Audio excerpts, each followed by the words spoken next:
ஜோதிட shining star chat நீங்க சொல்லுங்க, சிம்ம ராசிக்கு இந்த 2026ஆம் ஆண்டுல எப்படி இருக்க போகுது? சிம்ம ராசிக்கான 2026 ஆண்டின் பொது பலன்கள் நல்லதாக இருக்கும்.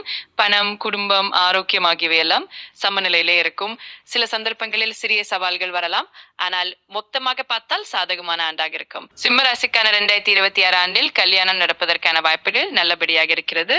குறிப்பாக இளப்பெரிகள் மற்றும் இளம் பெண்கள் சார்ந்தவர்களுக்கு கல்யாண வாழ்க்கை அமைதியாகவும் சந்தோஷமாகவும் இருக்கும். சிறிய எதிர்பார்ப்புகள் இருந்தாலும் சமாளிக்க முடியும். சிம்ம ராசிக்கான 2026 ஆண்டில் பணவரவு சரியாக இருக்கும்.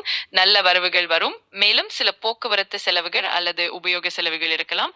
மொத்தமாக பார்த்தால் செலவுகள் கட்டுப்பட்டமாகவும் வரவுகள் நல்லபடியாகவும் இருக்கும். சிம்ம ராசிக்கான 2026 ஆண்டில் உடல்நிலையில் சிறிது கவனமாக இருக்கணும். குறிப்பாக சின்ன சவால்கள் இருக்கலாம். அதனால் உடற்பயிற்சி, சரியான உணவு ஆகியவற்றை பின்பற்றுவது நல்லது. மேலும் பண விவகாரங்களில் கவனம் செலுத்த வேண்டும். சூழ்நிலையை சரியாக ஆராய்ந்து பணிகளை மேற்கொள்ளவும். இவ்வளவு நன்றாக கவனித்தால் ஆண்டின் பலன்கள் மேலும் சாதகமாக இருக்கும். சிம்ம ராசிக்கான 2026 ஆண்டில் சூரிய பகவானை வழிபடும் என்பது நல்ல பரிகாரம். அதிகமாக சூரியனை பொலிவாக வழிபட்டால் உற்சாகம், சக்தி ஆகியவை அதிகரிக்கும். அதற்கு கூடுதலாக சரியான நேரத்தில் வெள்ளை நிற பொருட்களை தானமாக வழங்குவது, கருக்கு அல்லது மஞ்சள் போன்ற பொருட்களை தானமாக தருவதன் செய்யலாம். இதனால் பலன்கள் நல்லபடியாக இருக்கும்.